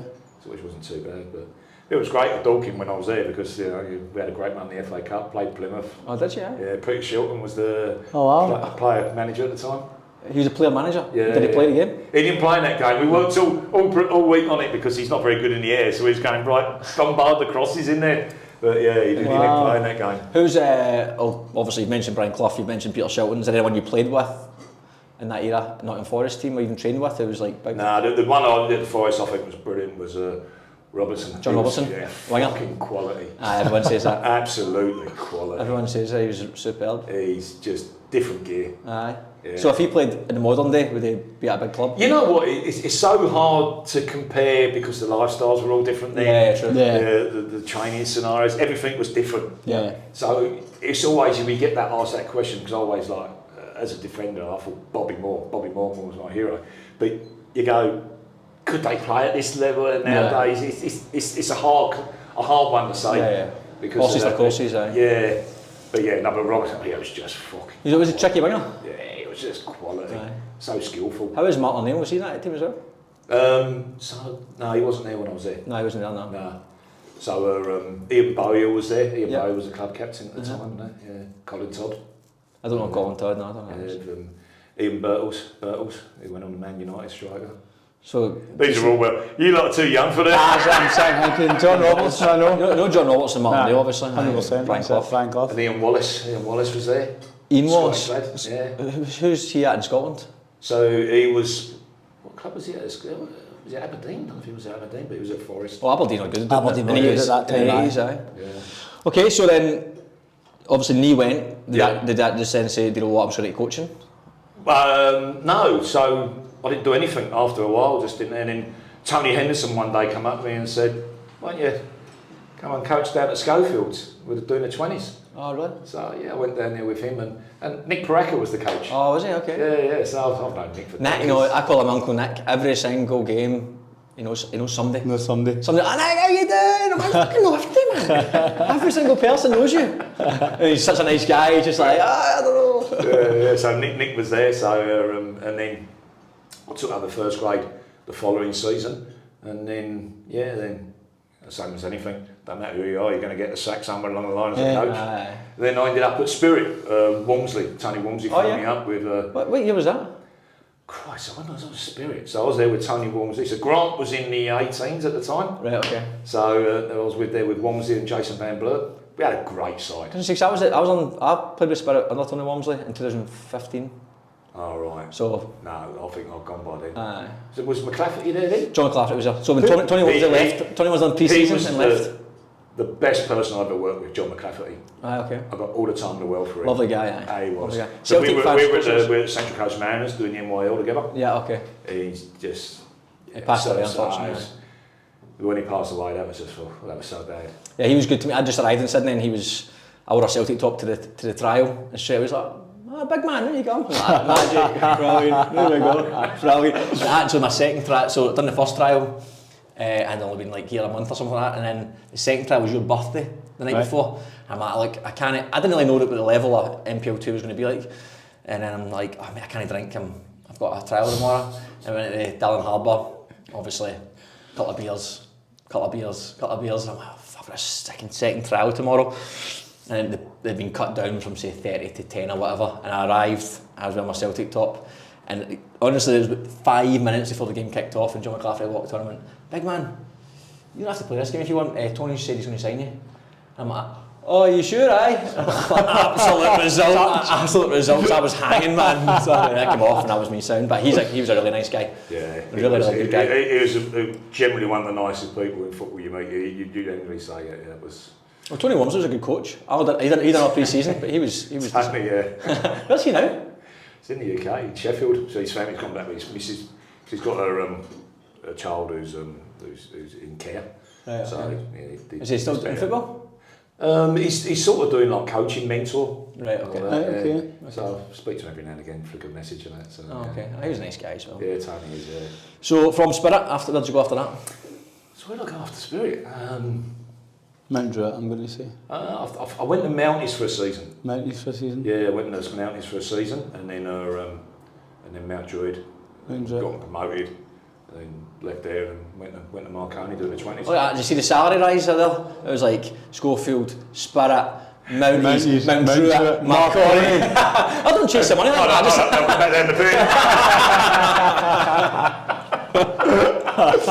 Climbing the football ladder. But Marconi had a great time there, but it was good with my family. So my wife's family were one of the founders of the club. Oh, really? Oh, wow. Yeah, so... One of the founders of Marconi? Yeah, Oh, so... Her dad's badge number's number 3. So just coincidence you got that job then? I think Secca just liked me, so it sounds all right. So you were in, what year did you go into Marconi? So, I've been in 2 years, so that's 2019? You were 4 years at Marconi? Yeah, so 6 years ago. 6 years ago. And did you go in as assistant gaffer? No, I was the 20s coach. 20s coach, okay. Yeah. Cool. And look, that was a hard scenario because I hadn't done 20s in a long time. Yeah. But, you know, as a 20s coach, you just got to get in that mindset, you're here to develop. But you had the club championship then, no? No. No? No club championship. No. Okay, so that was So the first. that was the first year we went to club championship. Okay. How did you find that? I think it's better because you shouldn't be judged on how your 20s go because it's about development. Yeah. And I don't believe they should have club championship in the youth anyway. Yeah. Because how can you develop Right. and you put you've got to win that. Yeah, You've got to win points. that's a thing. It's about development, these lads. Yeah. And you can't develop when you're doing Yeah, it. we spoke about that before. The under 14s are like need results. Yeah. Like they need results for like this. Yeah, I think the league has to be there because that's football and you need to have the competitive element. Yeah. But I think when there's external pressure from other areas of the club, saying, oh, we need to get promoted from NPL to NPL 1 youth, that can be a bit tricky. I don't know what the dynamics within a club. Yeah, and that's the hard thing. So like just going back to doing the 20s at Marconi, it is purely you are there to develop them, to get them to play semi-professional football. Now, if they play for the club you're at, Magic. brilliant. Hard when you're at a big club. Marconi, yeah, 100%. You know, it's hard for that tonight, but a few come through. You know, the keeper, Hilton, he was with us. We brought him over. Oh, was he? He come in there. He's doing great. Yeah, he's doing really well. He's done really well. And then you've got that domino effect as some other players. But if they don't get it there, then you're trying to prepare them to go. They end up at another club, and then you're still doing your job. But in the 20s, one thing I think is a joke. There has to be stoppage time. You cannot play a game without stoppage time. That's a joke. We played Wollongong one season, and the last 15 minutes, lucky if the ball was in play 2 minutes. Just put it out of the park. They're putting it out, rolling around and all that. Do you know what? And it's a joke because you're trying to get these boys to get into the next level of senior football. How can they deal with pressure? How can you close a game out? Yeah. How can you, those moments when the balls are getting launched in and you're trying to clear it and all that, how can you deal with that when they're not being exposed to it? Yeah. There's no stoppage time. Even in the youth, there's no stoppage time. I'm sorry. There's no stoppage time in youth either? No. I knew 20, I didn't know youth either. Yeah. That's interesting. Actually, I've not thought about it. In the 20s, I actually speaking to one of the 20s keepers a week ago about that. I'm like, what happens in the last 10 minutes of games? He's like, people just fall to the deck. Aye. Yeah. So I told that. And a lot of it is the keeper go down. There's nothing you can do about that. 100%. You just need to stay on the pitch. That's it. Like, And that's the only, and that's my biggest gripe with that. You're not teaching right. And I even said to Wollongong coach, because he's laughing. I said, mate, you're taking a piss. I said, what are you teaching these kids? Yeah. Nah, that's crap. You know, Yeah, it's wrong. It really is. Because if I was a keeper playing 20s and we were winning a game 2-1, and there was 3 minutes to go, I'm looking at the scoreboard, I'm going down. Yeah. Of course, you're. There's an element of it, like, I want to win, and I understand a minute to go. Like it happens at the top level, like 10 minutes to go, 6 minutes to go. There has to be a consequence of you killing time. Yeah. Well, they did that in the youth now, didn't they? They said you only can make one change in the last 10 minutes or something like that. Oh, okay. So they had brought that in because everyone was just making change because you could do the interchange. Yeah. Everyone just changed players on and off just to slow the clock down. But then I also think that then the potential issue, let's say, comes from facilities or lack of. Because if you've got 3 minutes added on at under 13s, then you get 5 minutes added on at 14s. Then you get to first grade, and your lights get switched off by the council at a certain time. 100%. So then you Manly's get get cutting off at 7 o'clock, don't they? Manly's lights.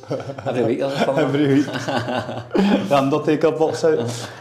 What was it?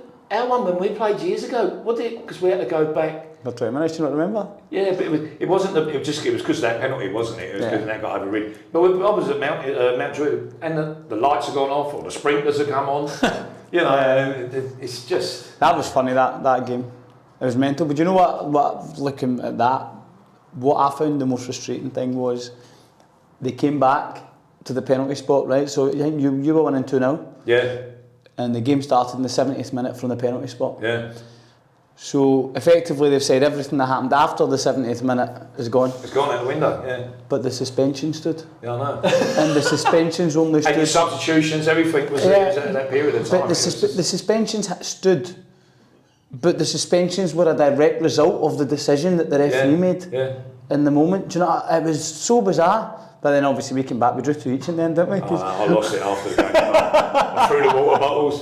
I was going and you knew what they were going to do. Just go for it, man. 20 minutes. And my lot are just going, why are you messing around with it after stuff? That's mental. That we've done in the Australia Cup this year. We played Dulwich Hill, and it was the 75th minute. It was 50 minutes or 12 minutes of football or something like that.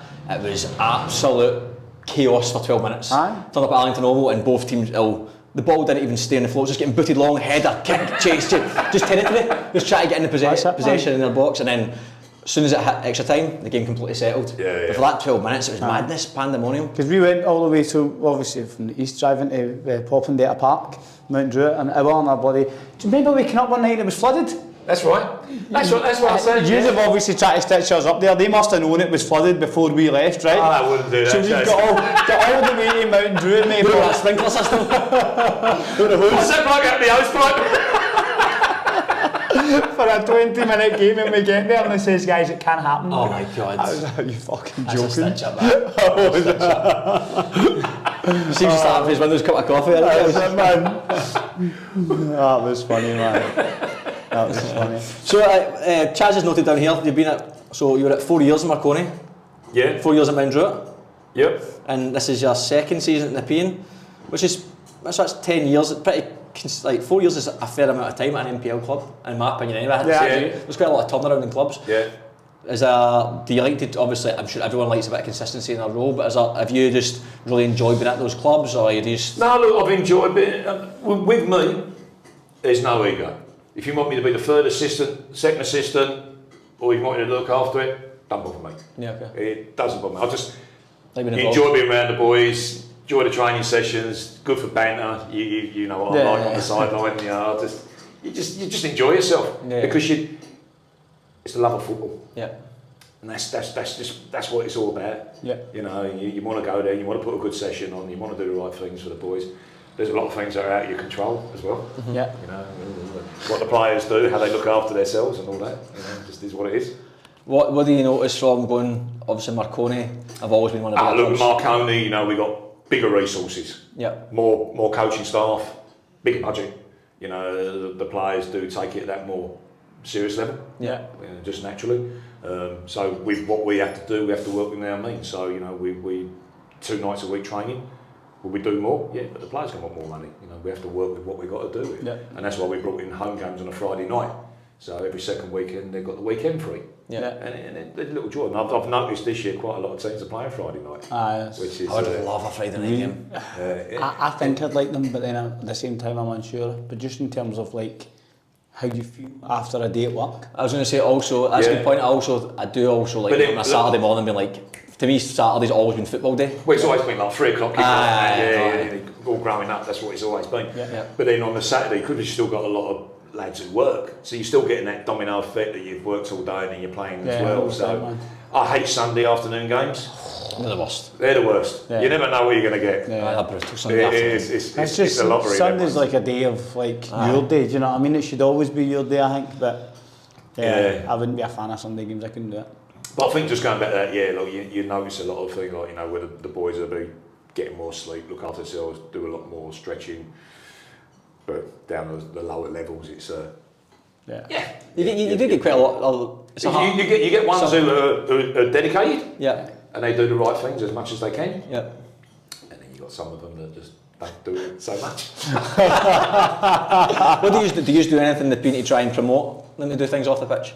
Yeah, you try, but you know, what can you do? You're not there. No, of course, you can do tomorrow. I mean, if you do the testing all that time, you know, they're not going to be up at that level. So you just got to work what you got.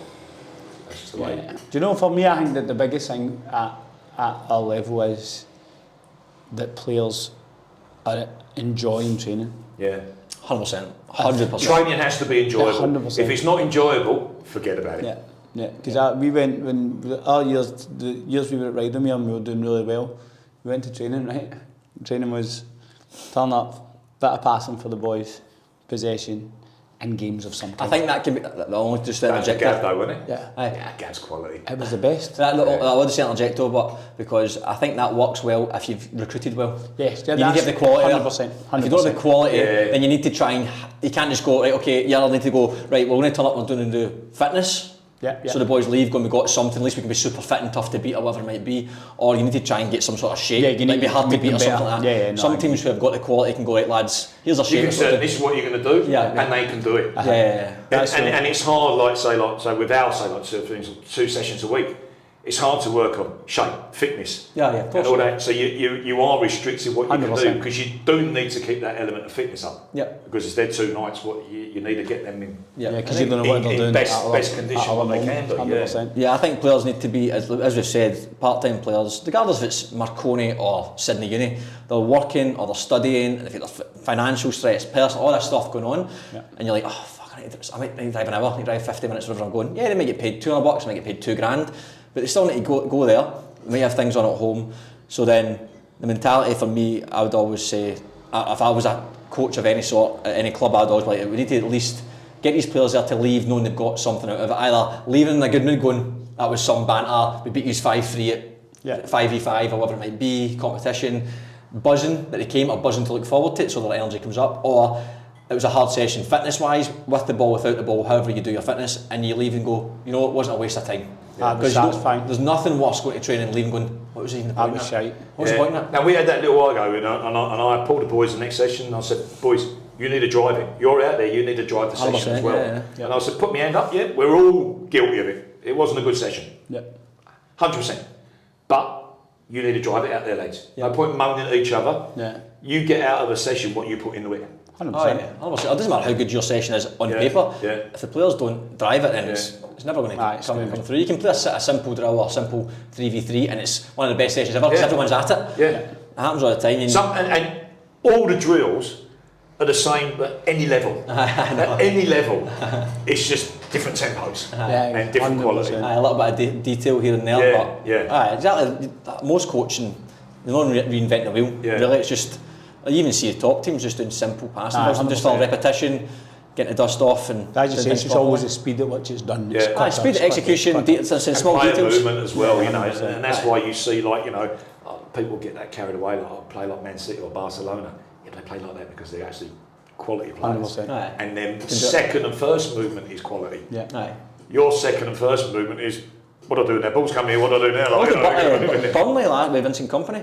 They tried to play that beautiful They couldn't style, do it. but kept getting caught out all the time. I mean, Yeah. on one side, fair play, Vincent Company stuck to his principles, but on the flip side, they got relegated and it just didn't really change. Bayern Munich, he's away, aye. Aye, that's some move, fair play. That's unbelievable. But interesting to see how it goes. And Bellamy's getting the Wales job. Is he? Aye? Oh, wow. Right. I know that I think Bellamy and Vincent Company are like those two guys who are obsessed with football. Like Aye. just live, breathe, coaching. I love actually it. think I listened to something that Vincent Company was talking on, and he came across so well. I was getting every single overlap. It just comes across as this like But calm. you know what? He was a authoritative. presence. My mate's a scout at Man City, and he was talking about it when we had a chat again, and he just said when he was there, like Company, just class. Yeah. Oh, aye. He was You can a see it. leader all round. A You bit can like see what it. John Terry was for Chelsea. Yeah. Just a leader all round, and then just players just listened. When he Yeah. spoke, they just listened. He's a clever guy. He's got a few, Aye, a few very businesses. good. Yeah, I yeah. think was it his mum or dad? Somebody was a politician. Oh, I'm not sure. I think it was dad was a politician, and just his upbringing seemed to have been very like Yeah. very well done almost. Do you know what I mean? Like the good family, good this, like good jobs, and he came across really But well. yeah, that's a massive job to land Bayern Munich, especially just got him relegated as well. You know, that's just, Football's mental. Burnley How'd you Bayern. got on last year, mate? I came bottom of the league in the Premier League. How'd you go? One of the worst ever. Do you fancy coaching one of the best teams in the world? How does that happen in any other industry? oh no! Honestly, you just looked at it and it was just like, wow. Aye, if you're failing at your job, you don't just randomly get the best promotion ever. It's bizarre.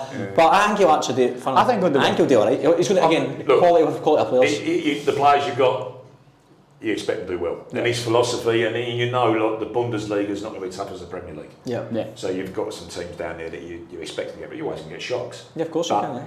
You expect them to do better than what I they've think done that this year. you look at what he did with Burnley in the Championship in terms of when his players were, let's say, at the level that they were comfortable at, and he absolutely romped the Championship. So going into a German team that's probably got the best squad of individual players, if he can get them doing the things that he wants them to do, they should be successful. Yeah, and you can't see Bayer Leverkusen doing what they done last year. No way, man. You know, that was just that's the season. Yeah, of, that's like dreams. Yeah, that's that's just a unbelievable. one-off, man. I know, but they'll be all right, man. Oh, they'll be good. You mean just 100%. but to go that losing like 2 games. I wouldn't expect them to go unbeaten again, but I think they're going to be good. A new competition in there and really make it hard for Burnley. If they manage to keep everybody. Yeah. But I think that's fair play. Alonso's looked at it and gone, well, I've had a great season. No, let's stay here. Yeah, I agree. And see if I can do that. Like Chelsea, they just chop and change their coach, and they've given it to the Leicester lad. He's had one good season. I know. I know, it doesn't start well, he'll be binned, and it's just disgusting. Crazy, isn't it? That is mental, man. What Chelsea need to do is sign more players. Anyone over 22, oh no, we can't touch him. Give out longer contracts, man. Longer That's contracts. the way to get around the fair play, isn't it? So what about in Now terms they've of... got them for 8 years, but what for rubbish? It's a great contract, that.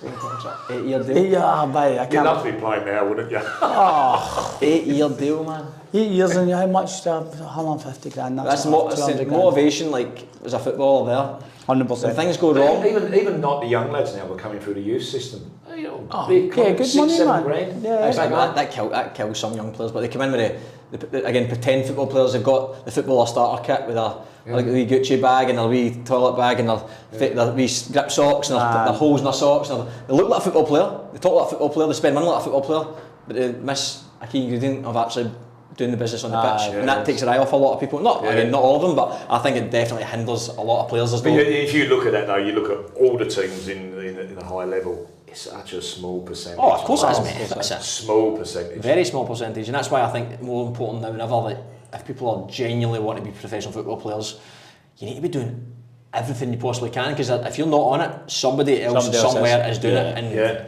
not just in Australia, all over the world. There's somebody popping up. Look at the wee man, Lavin Yamal, 16-year-old man.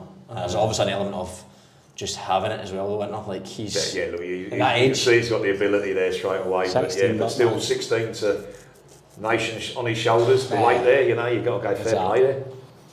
Phenomenal, unbelievable. Yeah, So mate, background obviously into Nepean, we've had a wee bit of a touch on the season so far in terms of injuries. But do you know what, let's talk about the last 2 seasons. Obviously last year you came up through the promotion playoff. How was the season in NPL? The NPL 2 down in that level, it's you've got some very good teams who do play, and they've got some good players. Yeah. And then you've got some of the teams that you do expect to get a result, but you know, every now and again, that's football. The result goes against the way it's not meant to. But we had a good start. Yeah. I think we won 5 on the bounce, which started well, and then we lost Brad. I think he come to you, didn't he? That's right, at the beginning of the year. He went over to New Zealand, got crazy money and fair play, and that was a bit of a hole to fill, because that level is very good. Yeah. He went back, do you know? Yeah, he's gone back. Yeah. This is not well. Yeah, that's right. Yeah, a shame. So, but he's a top lad. Yeah, I love the boy. Yeah, but and that took a bit of a hole to fill. And then we went through, lost a couple, went a little bit of a losing run, and then in the window we brought in Kai Suarez and Lockie Sepping. Yeah. And that gave us another kickstart. I think we went 15 or 16 games unbeaten. Oh wow! And that got us into the playoffs, and then we got ourselves up. And again, as I said before, I touched on that was helter-skelter games, which was good. And then this year, just unfortunate, you know, with a bit of delay and getting the budget sorted out, and then what we're working in, we just couldn't. Just a couple of marquee boys that we were speaking to, which we touched base. One went to Mountains just recently, and we just couldn't get over the line. Yeah. So you know, we worked with what we got, and but we just had a horrendous period of injuries. Horrendous. What about one question? Not even a question, just insight. So, being a first grade gaffer, because a lot of players listening to this, give us an insight of away from not in a coaching session. What else is involved of you being a first team coach? So being on their side, naturally you have to speak to the board, see what the resources you can have with, what you can work with. Do you negotiate that as well? There's a bit of negotiation now? Sometimes. Yeah. Sometimes it's what it is, and you just got to get on with it, Yeah. unfortunately. So then you've got to work out, well, if our training facilities are not available because we're on a grass pitch, we've gone back to Cook Park. Oh, yeah, okay. So then we've got to, okay, well, where are we training? Do you train at Cook Park? We do, Yeah. but if it's washed out, then we go to Jamison Oh, right, okay. on synthetic, which is good. Yeah. You look at that there, but then you do your research and you're going, right, okay, well, what players can we try and bring in? And we try to, if we're honest, especially where we are geographically, Yeah. you know, if I come, Miles if out, I come to one of your lads from over there, you're going to come over there? No way. No, not a chance, Yeah, you know, 100%. not for $1.50 either. So we look at it, well, what's in the Penrith area? Yeah. Because the Penrith Nepean area is massive. Yeah. It's a massive region. And so many players bypass and go up the road, sort of thing. So, you know, we try and go, well, what can we do? Now we're in this level, and that's why it's so important that we try and stay up this year.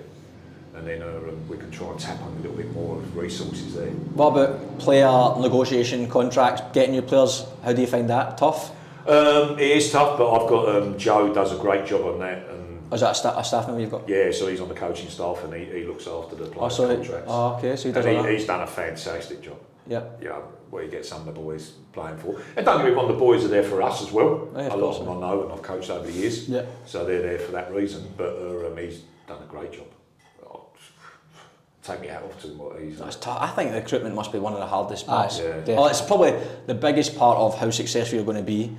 Obviously, the budget's going to dictate what you can recruit, but I think getting signings that's always going to be 75% of how successful you're going to be. Yeah. You might never get like Sydney Olympic as a good example. No, look, who still could do well, but they're not Yeah. going to win. They might not guarantee win the league. Yeah. But it's going to give you a right good leg up on it. Yeah. So in terms of, say, Chaz, for instance, you get a sniff Chaz is available. Do you just drop him a wee text message, or do you see? Yeah, you get in contact with them. If you don't know them personally, you find their number and you flick a message through Messenger or Facebook, or you get someone to contact him. Hey, how's you? Is that how you started? Yeah. What's your, have you like a wee drop in, a wee chat up line for the boys? They say, hey, how's friends going to play down the dog and duck? I think Steve Appleby, I have $1,500 a week available. Are you Between interested? 12 players. so I forgot to send that part, mate. That is, I just think sometimes as a player you see a coach on training day, you see the coaching session, and you judge a lot of coaches on how they behave on match day and how they deliver a coaching session. But we spoke about it for like NPL coaches, NPL 1, 2, 3, whatever you want to call it. People behind the scenes, the managers, the amount of work that goes into it is mental. It's crazy. So with us, we've only got 4, and we look after the first and 20s, and it's a lot for 4 people to do. No, isn't it? And you know, you love to have more resources, but who's going to come and do it for either peanuts or for nothing? Yeah. You know, that's where it is at the moment. So it is a lot of pressure on there, on that side, when you've got to try and work out everything. You know, Yeah. it is hard. So realistically, in my opinion, you need minimum 6 on a staff. Yeah. And you need a conditioning coach without a shadow of a doubt. But you know, we don't have that luxury, so we have to work with what we got. Yeah. It is very hard. You should speak to Football Fitness, you. Footballfitness.com.au. I do think that is the staff obviously a big thing, but even having the staff's still going to have full-time jobs. You know, Oh, it is. You know, everyone says to me, you run your own business, and we're all over New South Wales. Yeah. What do you do? What do you do outside here? I've got my own painting business. Oh, nice. Okay. So we do a lot of McDonald's and KFCs. Loads of yellow paint, yellow and red paint. Oh, yeah, plenty of that one. Just Marnie and Gomez, yellow and black. Do you need to draw Ronald McDonald's? What happens to I go and touch his head up every now and again, the red paint. Actually, I've done that before. You're the same gear as well, McDonald's, aren't you? Reminiscing him when you had a full head. So yeah, if you look at that, and then you got to go then come home and you have a quick shower, bite to eat, and you go to training. You know, I'm always up by 4 o'clock. Yeah. I'm on the job site by 5:30. I like to start early to try and get away that little bit early. A lot of people go, "How'd you do it? How'd you do that?" And then coach and all that. You know, it is hard. It's brutal. I'm the same. I'm up at 4:30 most mornings. I go over to North Sydney or Eastern Suburbs, working all day, and then drive over to Christie Park Spirit. then in between that you're talking to players. Yeah. Or like for instance somebody gets injured or you got a rehab program or you got. And you're trying to sort out numbers for tonight. What's the session? Somebody doesn't get back to you with how many available in the wellness. And you're chasing them up, and you're like, I've just spent an hour there. But you want part of you like you enjoy it as well, and you do want what's best for the players. So you're chatting to the player, and that's what it is. You want the best for players. So that's why you want to make everything enjoyable as much as possible. Yeah. There's nothing worse than turning up and going, oh, boys, you're going to go for a 6K run today, and we've got to get it under 6-7 minutes, and you've got to do this or you've got to do that. You know, It's tough. You can't do that, and knowing yourselves have all played, you want to make it enjoyable. Everything's got to be enjoyable. Football, we talk about this all the time. Football, we spoke about big 2 weeks ago. Like we all started football because we loved playing it. We all watch it because it's fun to watch. Somewhere along everyone's coaching journey, somebody's made it not fun for us. Whether it be disappointment, shite sessions, not been playing, injured, whatever it is, something's made it too serious or not. And the fun sometimes gets sucked out of it because people see sometimes it's always having too much fun. You're not taking it serious. But you look at some of the best players ever. They look like remember Ronaldinho. Obviously, he's an absolute genius. But floating about with a smile on his face, just like, and it's always happy. That's it. Because he's doing something you loved. Exactly. And that's what I say to the boys now. Like you're doing something you're getting paid. But you do it for free. But you're doing it for love. Well, back in the UK. Even most lads I know who are very good players could easily play in NPL 1. Don't get paid anything. Like junior football, amateur football, make it 50 quid. A week, like nothing, but nobody says, oh, I need more money. They just think, well, that pays my petrol. But I'll play until I'm 35, 36. But I think it's a different concept there because there's so many leagues. Here, there's look what we got. We've got three top tier leagues, and this B league's meant to be coming in if that ever gets off the ground. Yeah. You know, that's meant to be coming in as well. So there's not many leagues that you getting that paid. Well, I know the Newcastle League pays a bit. So is the IPL as well. Yeah, well, that's crazy. Some of the money. Yeah, some of the money does hook one. One session a week and you're getting $700. $700, man. One session a week in a game. Yeah. One session a week? In a game, some of them they're up from Because people do any conditioning coaching job? Sounds not bad, that. Because some people are driving to Sydney, they will say, like, you come down, just come to one of the 2 sessions and play a game at the weekend. Oh, that's it's always been the case down there, though, isn't it? They get some tidy standards good, well. Standards you get some good players. A lot of Japanese boys go down there as well when they first come over. Standards high. And what about you in terms of, do you see yourself just staying in NPL bouncing around, or do you see yourself, I mean, not saying Nepean forever, but are you just happy to be an NPL coach? I was at the Mariners for a bit with John and Walmsley when they were there for a while. You enjoy it? Yeah, I just enjoy just whatever it is. So, but you know, I'm nearly 60 anyway, so to see where it all goes. Got a lot of time left yet, man, in the coaching. Tell me missus that. That's another part of it as well, like, and players will resonate with that, like having families and that, like how much you're out the house. Do you know? Well, I remember my kids when I was young, they'd say, like, if we didn't have a game on the weekend, and then they go, what are you doing there, Dad? Your Saturday night, you're giving up your Saturday nights. It's just, you forget you've even got a Saturday night. That's the thing, I think, obviously, as you say, like, see with Emma, it's every Saturday night, everyone's doing something. She's not, just because we're obviously always at football. Like, it's tough, but you don't, don't get me wrong, I love it. Like, I wouldn't, I want to be at football. It's funny, season finishes, you're like, I need a break. See, it gets to November, Saturday, I'm just like, you're itching to go back, 100%. Pre-season, early pre-season, there's no games, like, I just need a game. It's damned if you do, damned if you don't with football. I know. So, regarding that, we just see where it all goes and where it all pans out. Nothing's written in stone what happens in football.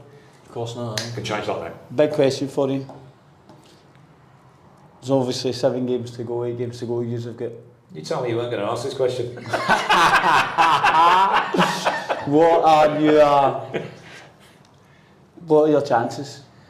Look, at the moment, we've got to put the ball in the back of the net. We're definitely competitive. Yeah. You've seen that. Yeah, 100%. You've seen that when we played against Spirit as well. You know, we're definitely competitive.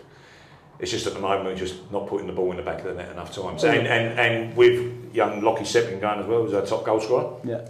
That's definitely left a hole. Yeah. No two ways about it. But hopefully with the couple of boys we brought in, we can turn it around and get there. So we can do it. Yeah, you definitely can. Definitely can do it. Yeah. It's not like if there was no one, if it was like 10 points ahead of you, enough. Look, start playing like chill. It's putting 2 or 3 games on the trot because no one else is putting 2 or 3 goals Yeah, and that's drop it. down that bottom bit. Yeah. So if we can do that, we can definitely get ourselves out. As long as it stays in your hands, that's always the thing in Yeah. football. As long as you're in your hands, you're not relying on somebody else. You need to stay optimistic, don't you? Yeah, that's right. Yeah. So that's the idea that we do that. Because that's what I said it obviously to you. I was one of those people that went to you after the game and I said, how are you here? Like, so we played obviously Nepean twice. They beat us 4-0 away.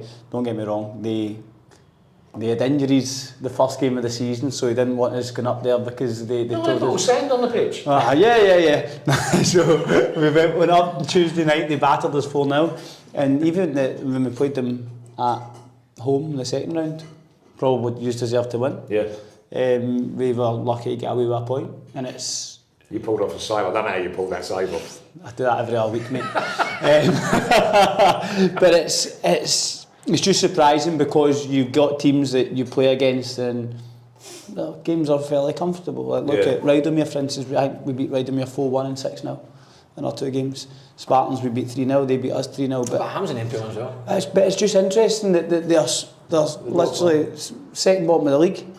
And most games it's just by a goal.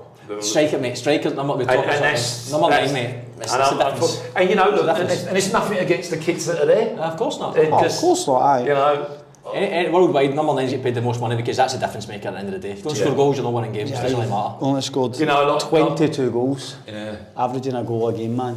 And then you've got Bulls have scored 60, have scored 3 times the number of goals, man. Aye. So that's... what's your defensive record? Thanks for making me more depressed there, Chaz. Do you know what, mate? Even they've conceded 38 goals. No, we haven't conceded many. Every team from 11th to the bottom have conceded more than you. Right. I think the 9, mate. Gary goals here. Gary goals, aye. Right, okay, let's look at the weekend's games to wrap up. Big games.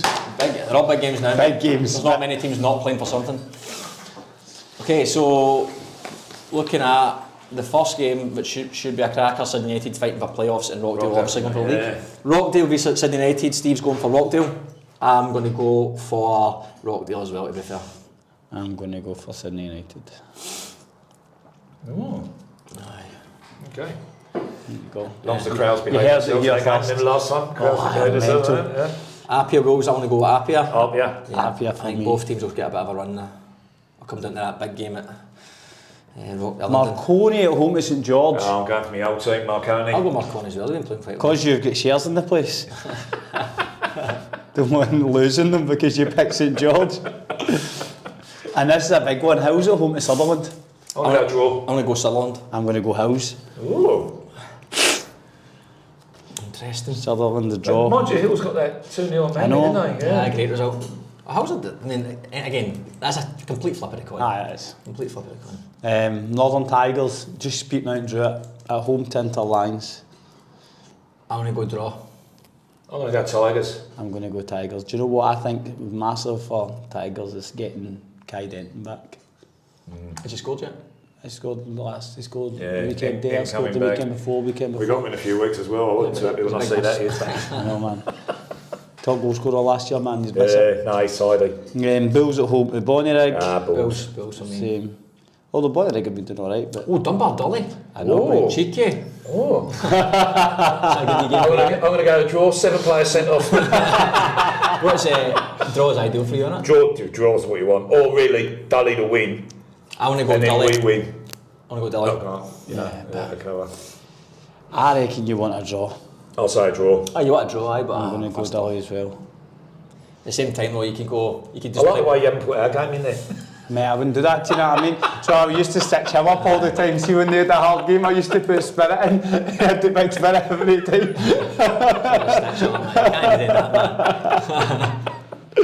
I only put you in SW in once, and I've not done that again. SD Raiders at home to Spartans. It's a good game, that. You know what? Because it's at Raiders, I'm going to go Raiders. I'll go I'm going Raiders as well. NPL 3, South Coast at home to Mounties. I'm going to go South Coast. His Mounties have signed quite well. I know they have, but I just love an upset. Ah, yeah, there you go. Nah. South Coast is not an easy place to go down to either. I agree. Half decent as well. Aye.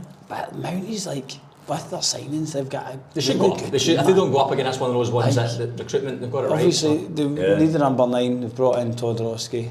Berisha, Yeah. I really like Berisha. I think he's very good. He's a good player. I think he's very good. Signed him, and then obviously the one we spoke about earlier. I didn't know they signed him. He blew me away with that one. Yeah. Who was that? Mitchell Gibble. Gibbs. Oh, Gibson, yeah. Stanmore at home to inner West Hawks, home to back. So that's another big game, mate. Aye, rough tight, aye. Jesus, there's 2 big games there. I do think every week you're going to be saying there's 4 or 5 big games between all the 3 leagues, which is brilliant. That's what you want. You want I want to go draw. shite bag. I'm going to go Stanmore. I'm going to go Bankstown United. You're going draw, and you're going Stanmore. Hurstville at home to Prospect. Oh, by the way, Hurstville I think lost 5-1 to Fraser Park last night. Oh, did they, aye? It's a pumping, that. It's an absolute down. I'm going to go Zagreb. I honestly couldn't tell, like... I'm going Prospect. I'm going to go Hurstville. Who are you going? Hurstville. Hurstville. And last game. Central Coast United at home to Camden Tigers. Who's got a coin? I'm going to go... You've got to go Central Coast. Central Coast, yeah. I'm going Central No Coast, offence man. going up that way, do they? Nah. How'd you go last week, boys? What happened last week? You going to pull the scores up that you got last week? Aye, Chaz get 1, I I get got 3. 1, mate. What? 1. I get 2 games got postponed. I was going to say how many was 1 out of 10 you got? Aye, 1 out of 10. It's an absolute 3 out of disgrace. 10. 30%, I'll take that. But go. tell you what, mate, it's not easy, man. It is not easy. And I hope you get 0. I'll tell you one thing.